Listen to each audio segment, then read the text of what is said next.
Hey, I'm Amy Chang, and I'm a nationally board certified health and wellness coach. And this is Healthy AF.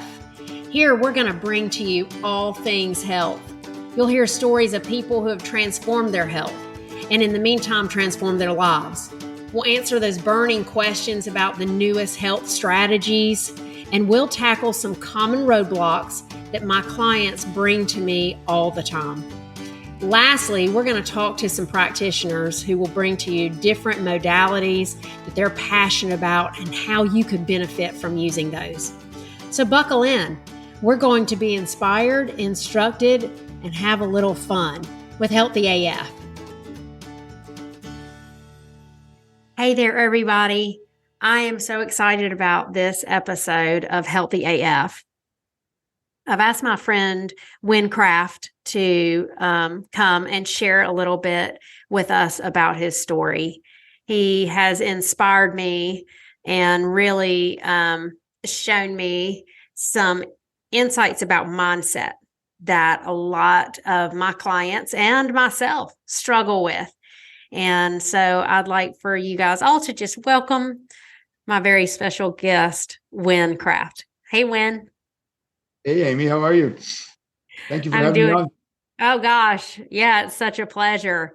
For those of you who don't know, nobody knows, Win and I first met when I was about 14, braces, hips coming in and all, very awkward time of life, and went to high school together. And since then, Win has been very open about sharing that he's been diagnosed with stage 3 pancreatic cancer and has posted his journey with that, among other things.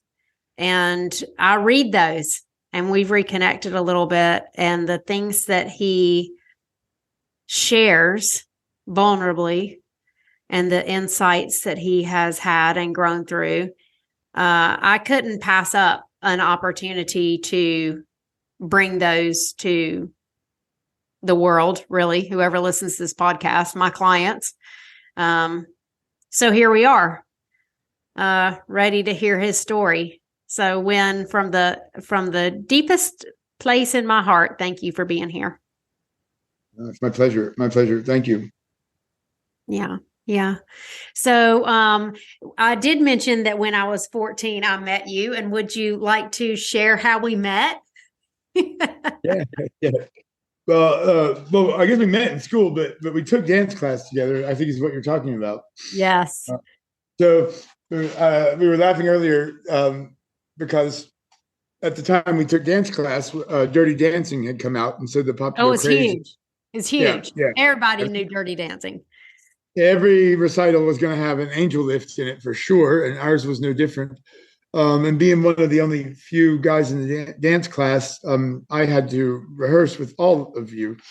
And so a lot of lifting and a lot of falls and a lot of crotch in face. Because if you picture the angel lift, if it moves motion forward all the way back, all the way down to my back, your crotches land right in my face. So when you said awkwardness about braces and hips coming in. By the way, that was her, not me. I didn't wear braces and I had no hips, and no butt either. But yeah, so there was a lot of awkwardness between us when we first met. So yeah. And I'm a firm believer that when you meet someone in that stage of life, that it is just like my body has totally changed and I don't know what to do with it. I feel weird. In a multitude of ways. And, in dance in particular, I do think that there is a distinct vulnerability, especially with a partner dance, each other touching each other's bodies at 14 and 15, lifting each other up. That's a lot of trust, and working on the timing. I think I would jump too early, or, it was, when it worked great and it was beautiful. And then the other 85% of the time, my crotch was in your face. Yeah, or hand and crotch as we got to the lift. I mean, there's a million awkward. Yeah. So I'm so glad to have a special bond with you. Yeah. Yes, among me, you, and others. Yeah, and a Yes, handful of others. yeah, for sure. That's funny. For sure. Well, Okay. when I told you I wanted to start with one question, and really it's the question that had me bring you on. So I was reading one of your Facebook posts, and you've been very generous with sharing your experience from diagnosis of pancreatic cancer and also your experience as a recovering addict and alcoholic with 12-step programs, which are near and dear to my heart. And one post I read really resonated, and it said, "I'm in pain, but I'm not suffering." That's a place that I find myself and a lot of my clients revolving around. How do I be in pain, but not suffer? What's the difference? How do I identify it? How do I shift from it? And you mentioned that in one of your posts that was so beautiful. And I wondered if you would share with us your experience with pain and your experience with suffering. Okay. Yeah. So let me first say that with pancreatic cancer, there is no remission with pancreatic cancer. And I'm in treatment, and I think the day I posted that I'd had some chemotherapy, maybe the day or two before that post, and usually the second or third day is a lot worse. I've now had 6 treatments. I think around then maybe I had the 4th treatment when I posted that. So things were getting my body is struggling and those things. Also with pancreatic cancer, they say that's the worst pain that you can be in, especially if the tumor is on the rear part or on the tail of the pancreas, and that's where mine is. So pain is expected, first off, I should say, and it is real. And I don't know what the worst pain is, but I will tell you this is the worst pain I've been in my life. But that said, when I said I was in pain but not suffering, see, I believe suffering comes from fear that pain will never end.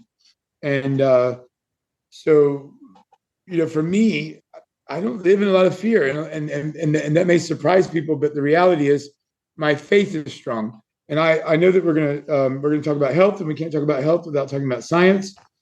But leaving kind of religion out of it, I'll at least that's a personal choice. I'll say that my faith is strong. That there is that we are spiritual bodies, and that there's a life after this, and this physical body is what's in pain right now. So I believe there is relief coming. Pain is made. We have all kinds of coping mechanisms and ways that we can deal with pain, healthy and unhealthy, and I've used all of them, I think, up at some point in my life. But what I found the best knowledge I could probably share is that pain is fleeting. It will end at some point. It may end in a death by death, or it may end by whatever problem is going on will be fixed. In this particular case, we are doing treatment with the idea not of going into remission with cancer or to get rid of cancer. That with pancreatic, again, those are not options really at the stage I'm at. But what we are doing is trying to relieve some of the pain so that I can at least have a little more quality to the life time that I have left. So for me, it's about faith. It's just knowing that, like, I'm not suffering because I'm not afraid. There's no fear that this pain won't end. I know it will end at some point. It doesn't take away the pain, just takes away the suffering. You know what I mean? Yeah, I do. And I think that's a beautiful way to separate the two, in that the suffering is fear and the antidote to fear is faith. And I know that earlier we had a conversation about there were times that your faith was not as strong.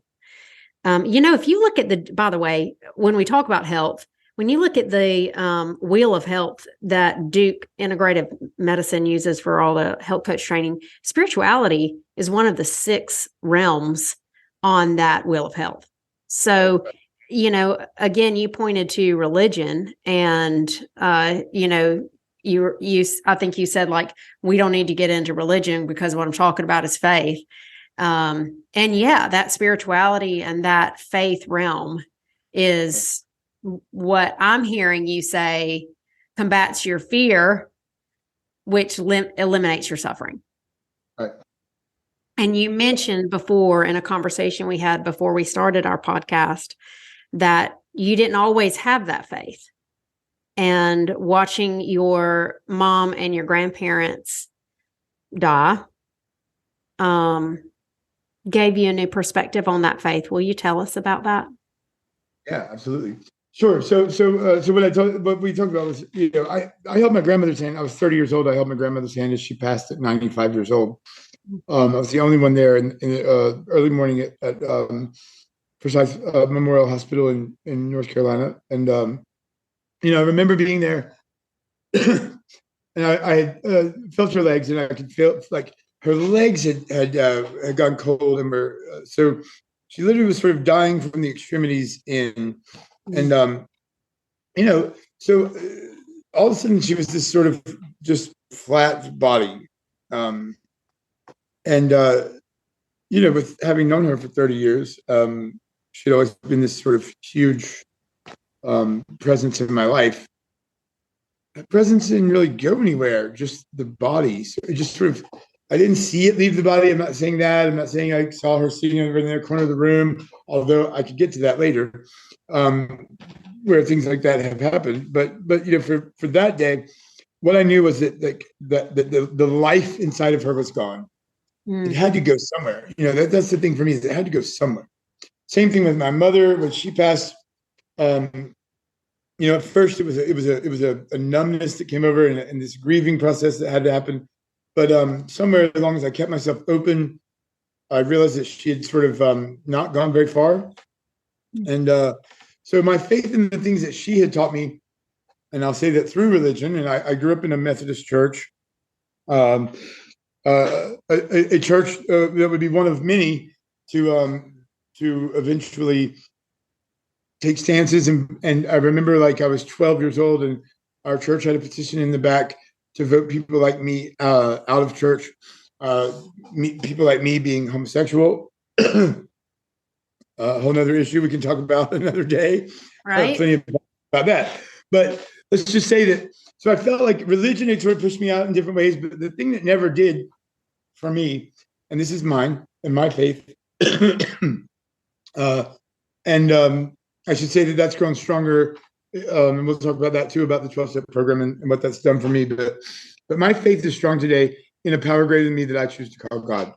And, I want to go, I just want to take a little sidebar and say something really quickly.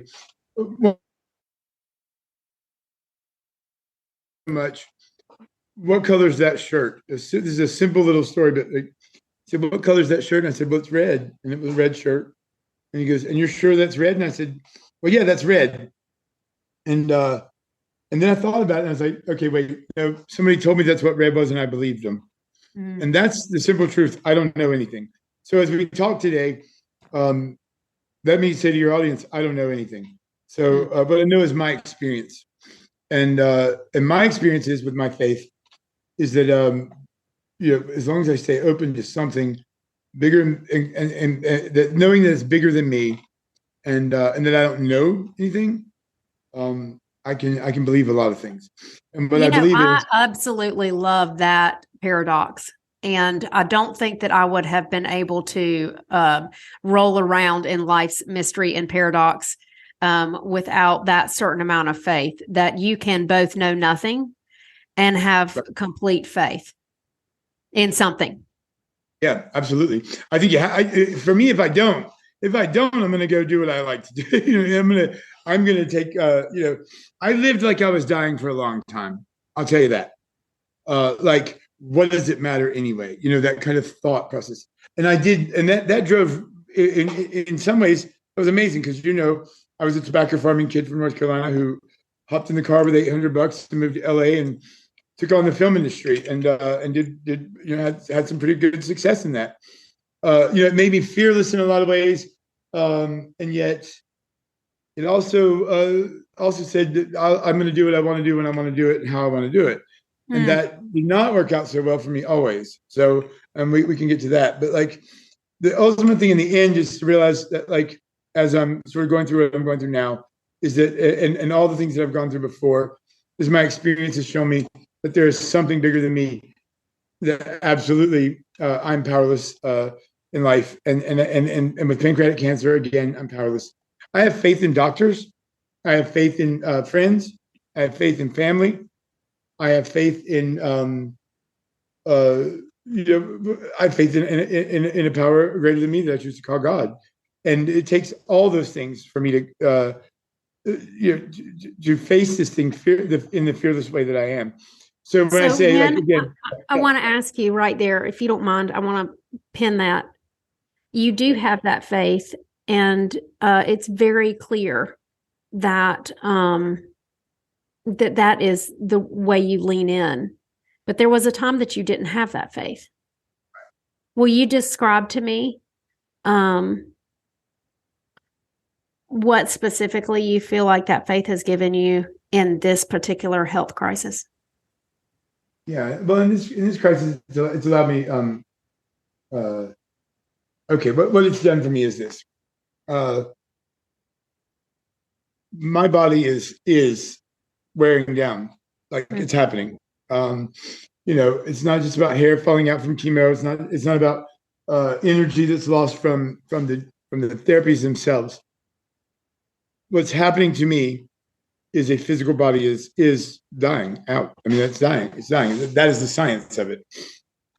So as a man, I can say this, at least as this man, anyway, I can say this. I start to feel pretty useless. I'm not able to do the things that I used to do. I'm not able to take care of things the way I would like to take care of them. I have to depend on others. I have to depend on, I just have to be able to, I can only do. So, feeling useless, purposeless, all that stuff. What it's done for me is it's made me realize I have a choice. I can either lay down, and be and suffer, or I can know that this pain is fleeting, that this time here is fleeting, but that it's going to change, and I can make use of the time I have left. And some days, the only use I can find, I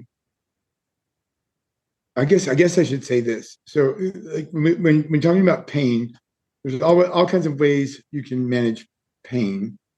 There are all kinds of coping mechanisms. There's medicine. There's all these different ways that we can look at, to treat pain.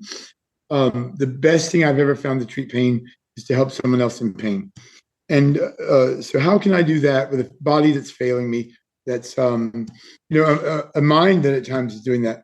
The best thing I can do is to hold on to that faith and get up and appreciate the fact that I'm alive today and show up, like suit up and show up, as they say.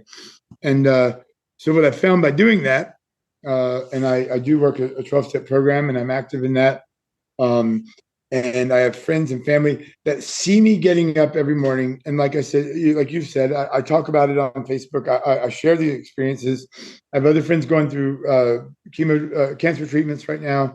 Other friends in addiction right now. I have other friends with other health issues that I have, and we'll talk about that. That see me continually to get up no matter what, and suit up and show up. And I know that in itself, just that one act, is changing people's lives and helping them to do the same. And I think that you're doing a podcast right now about it. Yeah.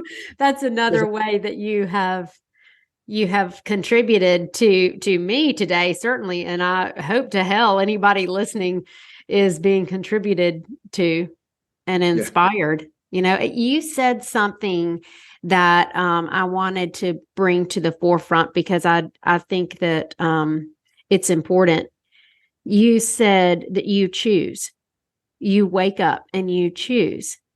And I do think that when you recognize that there is a choice, suffering is limited, because in itself, you have been empowered to see an option and choose what option to take. Do you get that that's what you did?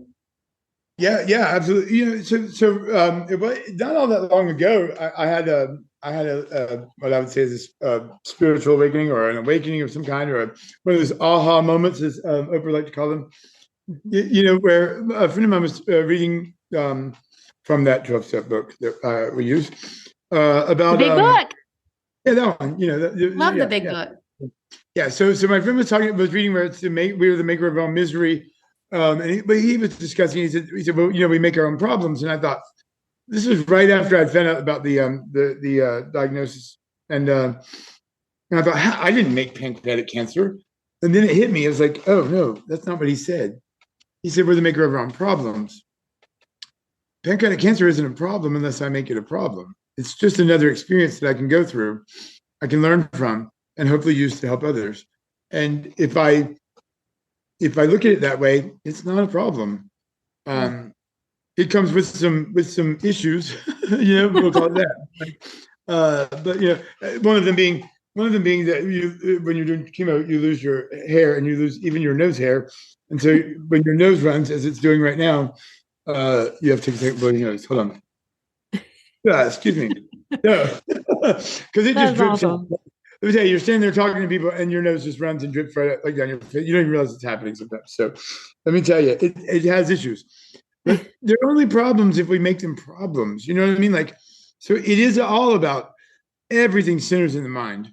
And so that's that's where the choices are made, is in your mind.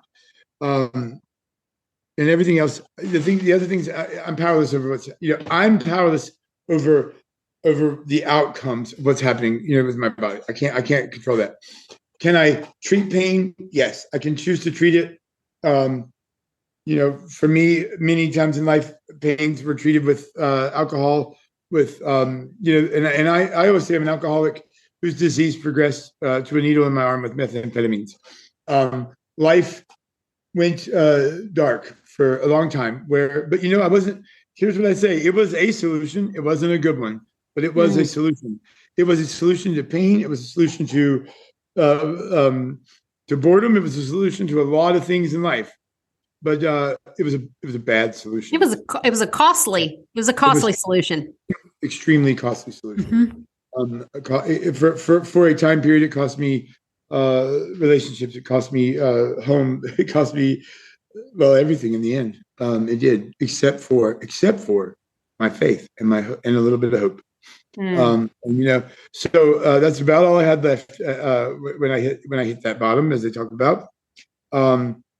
I would love to tell you I've been perfect since since I got sober, and those things, but that's just not the case. Pancreatic cancer still happens, relationships still end.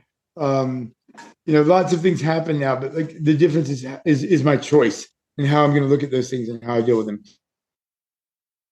It's the most important part.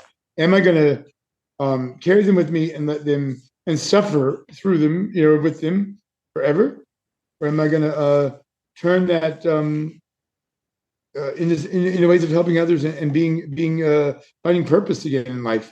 And so as long as there's breath in my life, there's purpose in my life. In this body, you know what I mean? In this body, and then when it's done, it'll be done, and hopefully, even after that, things continue. Hopefully, this podcast can carry on that message, or and help somebody. Somebody down the road will hear this and think, "Wow, who are these two old people talking?" And who are you calling old? You be old over there by yourself, mister. Yeah, I think we just hit the 50, didn't we? I did. Yeah. I did. Yeah. For sure. Everything is on the other side. You know what I think is funny is that you mentioned pancreatic cancer is not a problem. And as easy as that is for me to swallow, and as seemingly easy as that is for you to swallow, because I think you probably we're sitting in a meeting, listening to some words of wisdom from the big book, thinking, how the heck is pancreatic cancer not a problem? And then it probably took you maybe 20 minutes to get to like, oh, wait, actually, it's not a problem.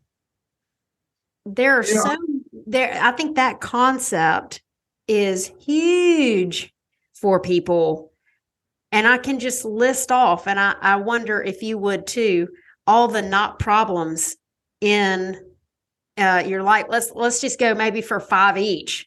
All the not problems in your life and my life that it seemed like problems at the time. Like it seemed like when my husband left, it was a problem.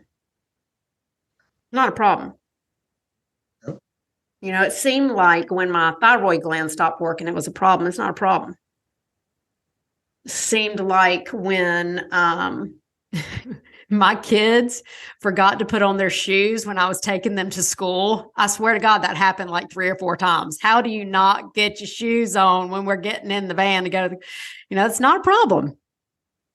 When I tore my Achilles, it's not a problem.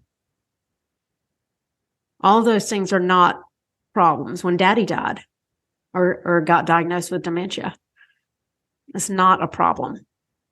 Man, they sometimes can feel like problems, but if you can wrap your head around that they're not problems, they're just occurrences in life, then what shift is available to you when you take that mindset? So I guess in that, let's go with that. What not problems have you had? Let's get top 5. Let's start with finding my keys. Not a problem. You know what I mean? Like not near the problem I made it at many times. That's the small. Yeah. Lots of small ones that like we make problems every day that are just not problems. The cutting off in traffic. Somebody cuts you off. Not a problem. It doesn't have to be a problem, but I made it one. You know what I mean? I made it one. Okay, so let's go to the bigger.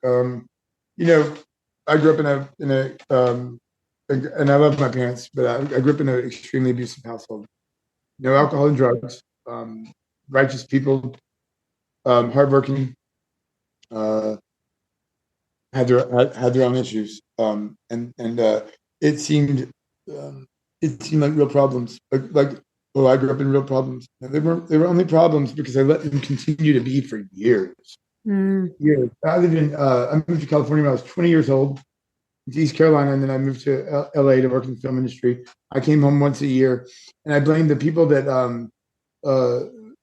that I only saw once a year. I took the things that they did when I was young, and I used those as excuses for years. They were problems, and the answer to my problems was to drink and drug over it, or to be bigger, better, smarter, whatever it was I had to do to make me feel better about me, because or to make everybody else. I tried to hide those problems. I tried to hide those facts about me, that I grew up on a farm in North Carolina. I'm so glad I grew up on a farm in North Carolina. I wouldn't trade that for anything in the world today.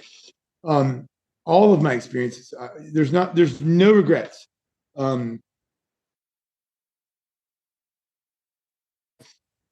I can use it to help somebody else. The absolute worst things that happened to me, the absolute worst things that I've done, I've used to help other people.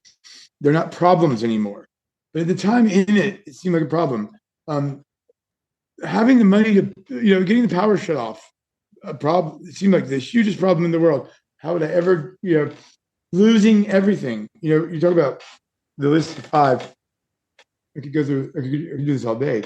I know, right? It really can be. You can really have the excuses and reasons and justifications for all the failures and failing to failing to show up. You mentioned showing up. Well, so I'll share this. When I was 20 years old, I moved to LA. At 21, I got my first job on a film in LA. A very large film with Robert Redford, Michelle Pfeiffer. Some of you guys know it. I was a production assistant. I thought, okay, I've made it. I spent a year out there, almost a year to the day, and I got my first job on the film which was in Atlanta. I was given 4 days on it, but I ended up staying 6 months on that film in Atlanta. I left LA, went there, worked, and a woman there recommended me for a job in LA.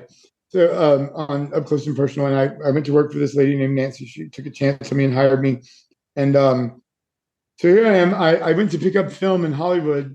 That's what production assistants did. We had pagers back in the day, and roll the quarters, and you would stop at a payphone and call and check in before you went back to set. I did that, and I get this page. Here I am, 20 years old. I'm on a huge film, $54 million feature with the biggest stars you could work with. A tobacco kid from North Carolina, farm kid from North Carolina, and I get a page from my doctor's office. When you work on a film like that, you for insurance you have to do a physical. This was 1993, and I get this page, and it's my doctor's office. I stop at a payphone. I'll never forget where the payphone was, what block it was on, and what time of day. And I had film in the car that had to get back to set, and then there was a nurse at my doctor's office, and she said, "Hey, could you stop by and what are you doing today?" I said, "I'm working." And she said, "Could you come by and see Dr. Lee?" And I was like, "Well, no, I'm working." And she said, "He really needs you to stop by." And my heart sank. Every dream I had in the world was coming true, and every fear, the greatest fear I had, was just about to come true. And so I said, "Sure." So I stopped by his office, and I walked in. Dr. Lee's office overlooked all of LA. He had one of those windows up, just enough up in the hill, in the Hollywood Hills there in West Hollywood. It looked out you could see all of the way to the beach. It was gorgeous. And as I walked in, the nurse was to my left, and she said, "He's in his office." And I kept walking straight. As I did, he's looking out his window, and he turns to me, and he's got a tear in his eye. And I said, "Go ahead and just say it. Just say it. It's okay." And I knew what he was going to tell me. Because everyone was getting the same news, and all of my friends. And yes, I was HIV positive at 21 years old. And I was like, "Okay." I said, "It's okay." And so he was the first person I started to take care of in that moment. And I was the youngest person he had told. I had a great relationship. That would end soon after, because that's a lot for two young 21-year-olds to deal with. But we did our best. And but the funny thing was, I left there going, I have contracts to write at work, and my dream is. So I went back to work that day. And that's what I did. I kept moving forward from there. And so, was it going to be a problem or not? And Was it a problem? Right. So you go, is it going to be, is it going to stop me from my dream? And I had a choice in that moment. I didn't know the profanity, the profoundness of the decision I was making, and I didn't recognize it then as a choice that I look back and I see now. But when I do the inventories of my life and I look at it and go, wow, that was one of those moments where I said, no, it's not going to be a problem. And so it continued to go that way. My boss and my best friend, later, I worked on Buffy the Vampire Slayer for a couple of seasons. And my boss and that was my best friend, and taught me majority of what I knew about filmmaking. He was amazing. And, he too was positive. And he would, at that time, they were listing off the people that were dying in the unions. Yeah, I was going to say, let's take a pause here, because if you were 20 and you graduated in 90, then that was, you said 93, 92? 93. I was 20. I just turned 20. I was 1993. For those people listening who weren't alive in 1993, or who weren't in healthcare in 1993, I think I became a nurse in 95, right? So I was in nursing school in 93. HIV and AIDS, we didn't know what to do. We didn't know how to treat. It was basically like a death sentence. You were going down. And as healthcare practitioners, we didn't even know if literally we could touch you without being gloved. Right. It was a hard time. And so let me say, in LA and San Francisco and Atlanta and DC and bigger cities like that, where you had large numbers of people dying. They were dying, like you said. People were afraid to touch them. People were afraid to be there. So in our community, the LGBT community, I don't know, something we pulled together, and it was a time where you couldn't make the funerals. You couldn't get to all of them. Your friends were dying left and right.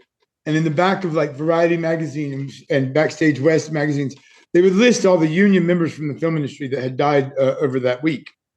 And I mean, weekly, you had 3 or 4 pages of names.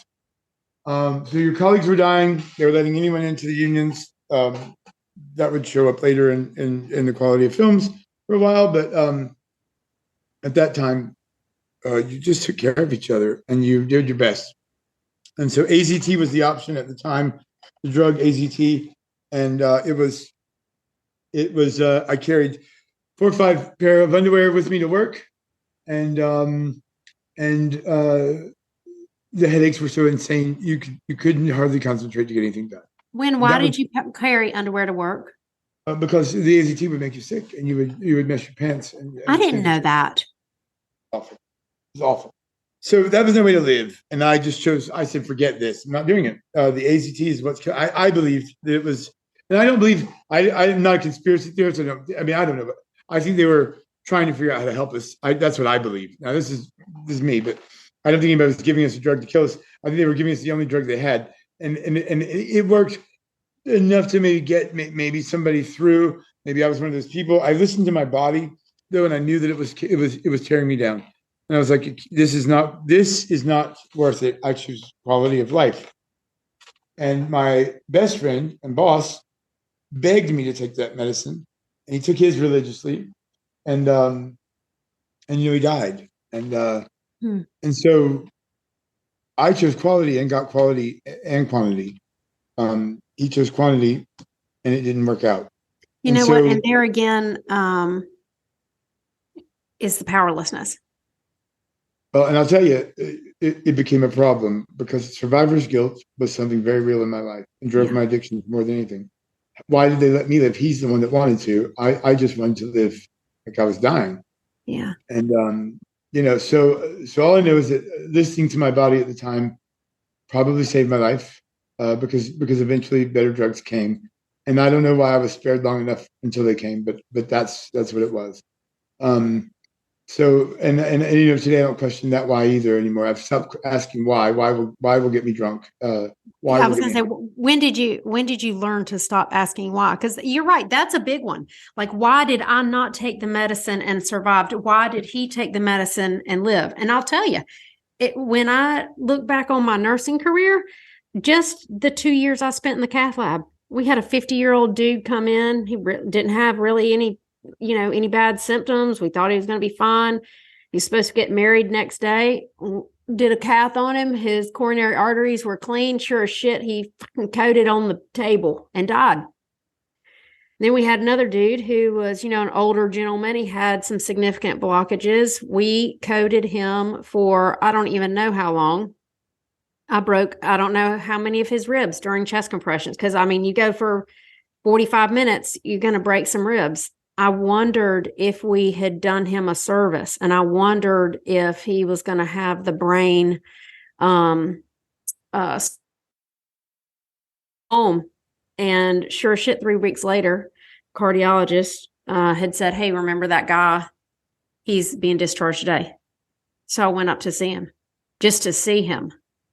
And I said to him, I really did not think that you were going to make it out of here.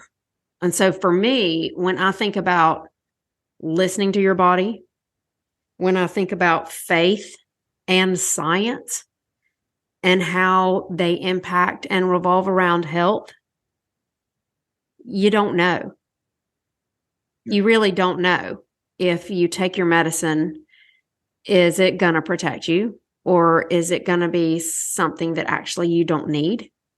And healthcare providers, as much science as we have, you don't pick when you leave the world. You just don't. And you're right. The guilt that can sit on not just the friends and families and other people afflicted with that same disease, but on the healthcare practitioners. Yeah. How come we could save that one, but we couldn't save this one?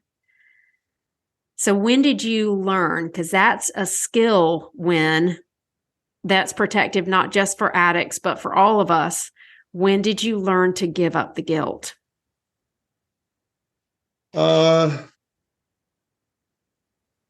Probably it was one of the first things I guess I dealt with somewhere along the way of yeah, I mean the journey to sobriety has been over the last 10 years. And I have less than a year of sobriety again.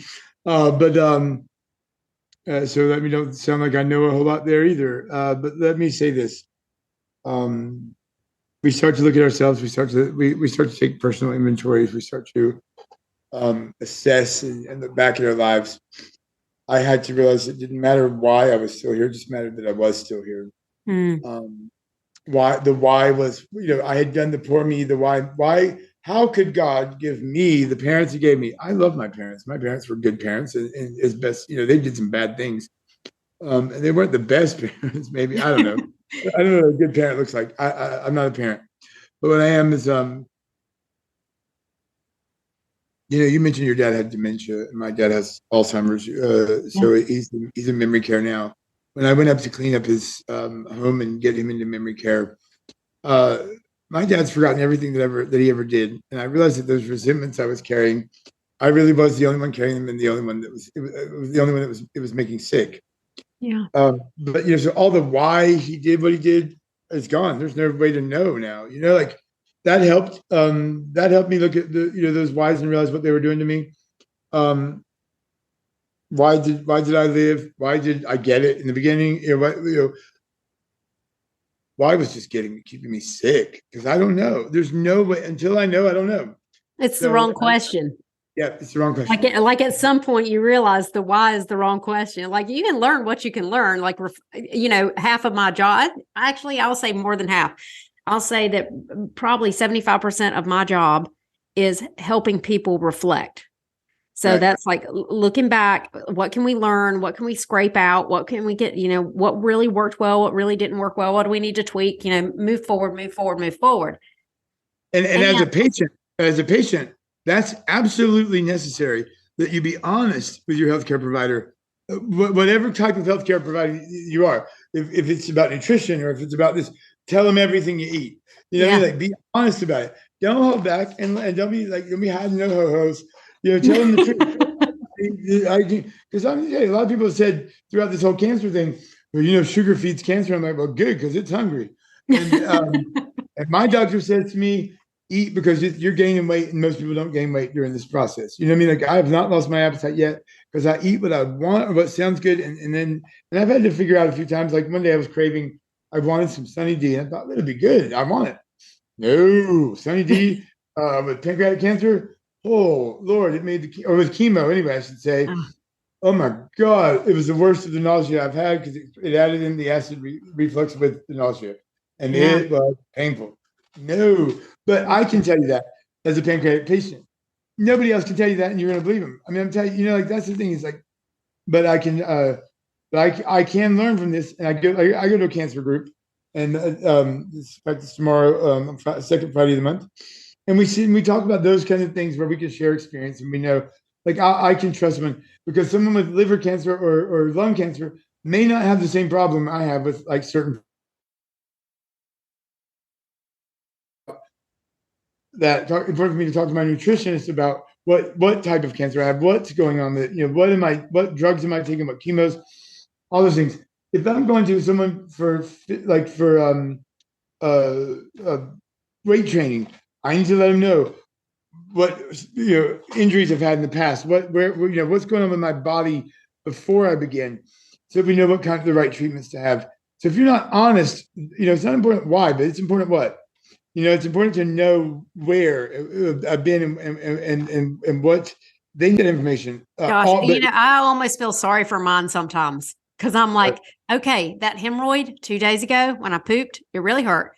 But then next, like they get everything. And that's what I'm telling the eye doctor, for God's sake. Right. Hey, you know what, my oncologist, not oncologist, ophthalmologist, my eye doctor and I talk about HIV. We talk about addiction. We talk about cancer. We talk about all of it. How because I love him. He wants to learn. You know, if you're in Alabama, Jody's optics. We'll put a link. We'll put a link in the show notes. Yeah. You know, okay. So I want to pull out two things that you said that are so pertinent. One is you use the example of working with a weight trainer, and that you have to be able to communicate what your body is feeling like and whatnot. Well, ding, ding, you have to listen to your body first. You know, like that AZT gave you the runs, made you feel terrible, and you chose not to take it. But in your friend, he wasn't having that, or he could tolerate it.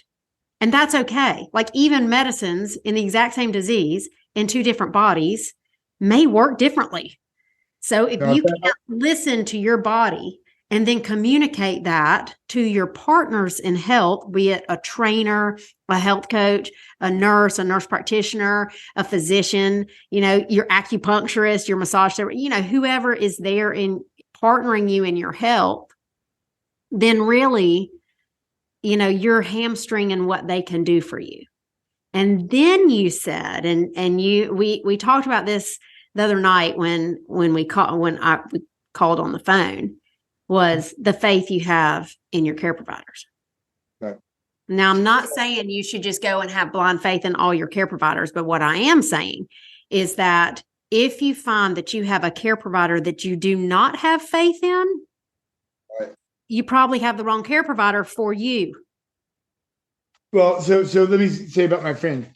So he didn't handle it better, and those things were happening to him. He put a sort of blind faith in the healthcare system, and because he didn't know that's where he was. He didn't know what else to do but that, because around us, everyone was dying. Yeah, he let the fear take over, and I love him, and so this is hard for me. I'm not knocking him by any means. There was reason for fear. It was. But well, let me say, come on, was he older than you when? Yes. Yeah. Well, you remember in 1990, nobody was saying like, hey, you have a choice in your healthcare. We were still in the paradigm of you go to the doctor tells you what to do, you do it. Right. Absolutely. You don't ask, you don't supply extra information. You don't go like, you know, that doesn't really feel right for me, or I wonder if we could try something different. There was no partnership. It was just, you know, you go and they tell you and you do. And the beauty of HIV care is that they probably have set the standard now, at least with me. I've seen them. They started to listen to. They had to. They start listening to their patients just as well. And so that's where. And you don't get into that field unless you probably are connected anyway. You know what I mean? Like so. Agree. So you ended up having maybe the best relationships were formed, and new standards were set across, I think, the medical field. Because of it. And so something else people really don't realize the impact that it had. It had impacts in lots of many ways of how to raise money. Look at what it's done. AIDS alone helped breast cancer in how they raised money to fight it, and other types of cancer. So all that said, coming up to now, you know, I realized that I needed to be honest with my doctors. They need to be honest with me, and I had to find. So I've made choices. You mentioned it. Like I've had some wrong care providers that I didn't feel comfortable with. I have a surgical oncologist down in Birmingham, and my oncologist work at the same clinic. But you know, we have found a way to meet with the monies, and they work together. Because I trust the surgical oncologist down in Birmingham. Not saying I'm going to have surgery. As of right now, I have a tumor that's inoperable. Will the chemo help? And you brought up something I want to touch on. So, facing pancreatic cancer and chemotherapy to fight it, I can't take one of the chemotherapies because I can't take it along with my HIV medicine. And so while I have pancreatic cancer, right now I'm still undetectable. and healthy from HIV. That may be helping me go through chemo a little bit too. We're not sure, but my doctor and I are learning together, trying to allow him to to look at that, because my immunotherapies and things from my HIV probably are helping me throughout this process. So I had to step down to Gemstar and Abraxane are my two chemotherapies. Well, okay, all that said, I didn't realize the third option. I knew too of what if I took chemo, what could happen. So when as Dr. Darty explained to me, if one option is that it will shrink the tumor and give me somewhat relief of pain and make a quality of life a little better as I end it. Time frames and outcomes they don't give you. Time frame without chemo he gave me, and so but with treatment with pancreatic cancer, they're unsure of they don't have enough information yet and they don't have a good therapy regime. But they do have a couple options, and that may like I said shrink the tumor and give me some pain relief. Second is it may do nothing. It could absolutely do nothing and be worth nothing except it's breaking me down and I could lose that time. What I didn't realize was with the chemotherapies I'm taking, it can also grow the cancer. And that has happened in quite a large percentage actually of people with pancreatic cancer. So when he told me that, my friend that goes with me, Carla, and I sat there and I had some big decisions to make. Yeah. And what I decided was that none of it really mattered. The outcome was still going to be the outcome. I'm powerless over that. But my family and my friends and the people that had helped me to get sober, my HIV doctors who have worked so hard and diligently to keep me here and give me a healthy life, deserved at least that I give it a shot. So I am now the next date available after I have 2 more chemotherapies to go in this cycle, and so I did 3-week cycles, 2 weeks on Wednesdays I do chemo, and then I take a week off to give my body time to build the cells back up, and then we do so there are 3-week cycles. I was doing 8 3-week cycles, and I have 1 cycle left. I'll be getting chemo again next week, and then I'll do it again the next week, and then I'm done with this 8 cycle trial. And then do you rescan? So then I was going to get that. So the next day they had to available to scan me is July 3rd. So I'll go in and scan on July 3rd. July 3rd is my birthday. God has a sense of humor. So good news or bad news, it doesn't matter. News will be great and is welcomed. Hopefully after I get that news, and the reason I've chosen to go ahead and do it then and not put it off, because my family's in North Carolina, I'm in Alabama. I want to see my dad, who's in memory care, who we've been trying to sort of skirt around telling him what's going on, and yet keep him believing that I do want to be there with him and see him, even though sometimes he doesn't even know who I am. He'll have moments where he's like, "Son, where are you? Why aren't you coming?" And I'm like, then you're like, he does know what's going on. That's a whole nother podcast. Yeah, it is. We could have a whole conversation. I mean, when I told my dad that my husband had left, he was like, okay. Like, I was so worried to tell him. But with the dementia, but you don't know what you kind of don't know from day to day where you're at. And when you're in that zone where your dad could change from day to day, whether he's suffering because he's realizing he can't speak and process information the way he used to, or the day where he's sort of completely oblivious that has gone on. Right. That could be a whole other conversation. So yeah, I get exactly where you're at. You want to be with your dad and you want to spare him the details. And you might just walk in there and say like, "Hey dad, I've got pancreatic cancer." He'd be like, "All right, who are you?" All right. And that's the thing. So the beginning we're like, well, let's don't tell him, it'll upset him and all that. What upsets him more is the fact that he thinks his son doesn't want to come and see him. So I think my brother and I have made the decision that when I do come up, we probably will tell him. And if he has to live that, we decided the hurt from knowing, if he has to hurt knowing his son is hurting, is better than him hurting thinking his son doesn't care about him. So, tough decisions there too. Life isn't easy, folks. But again, that's only a problem. Yeah. If we make if it you a problem. think it's a problem. Yeah. That's right. Another thing we get to learn, and we get to share, hopefully get to share that experience with somebody else who's sitting there going through it with their parent. And because, for everything that's happened to me, it's happened to somebody else. I had a friend, I had a cancer scare years back. When it was a pancreatic cancer scare, so probably wasn't a scare, but in the end, they at the time they thought they had made a mistake, and so they changed it. And it's a little more to that story, but I'll tell you, when I had this cancer scare, I called my friend Beth, and I'll never forget. Beth said to me, "When Lorraine's baby has cancer," and our friend Lorraine's baby had cancer, and which had a good outcome, by the way. But let's go back to a lot of suffering there. But I said to her, I was like, you can't throw baby cancer at my cancer. I'm allowed to feel something about, I'm allowed to feel it. There is always someone worse going through something worse. There's always. So when we look at the whys, why do babies get cancer? My God, if I start to question that, I guess they do so they can help the parents can help the next parents with a child with a problem. So that's.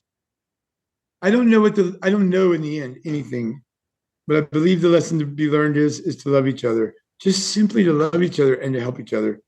There's something that's it. That's the wisdom from Wynn. And that's why I asked you to come on the show. Thank you. Thank you. Thank you. Listen, it's gonna be all right. It's gonna be all right. My sponsor says, I'll say, I just want to get messed up. And he'll go, well, don't do that. and then I'll say, well, everything's so effed up. And he'll go, it'll all work out. I'm telling you, the sponsor is worth their weight in gold. You got to have a white knuckle grip on that sucker. We just had a big old screaming match at each other just about an hour ago. And at the end of it, it's like, I love you too. Because we know to just love each other. At the end of it, we just love each other. Yeah, that's at the end of it. But the truth is, it'll all work out. Yeah. And it may not work out the way we want in the moment or whatever. But the good thing is that today I'm sober and I can be aware that and I can know that it'll all work out. And that's why I said the suffering comes out of the fear. Pain is temporary. Period. Yeah. Thank you so much, Wynn, for sharing with us and jumping down rabbit holes. I really appreciate it. Thank you. Let me know how it works out. I love you. I know. I love you too. And the world loves you. And guys, if you're listening to this podcast and you have not been inspired, then go listen to another podcast because this is what we're bringing. And if you have loved that, just go love other people and have a great day.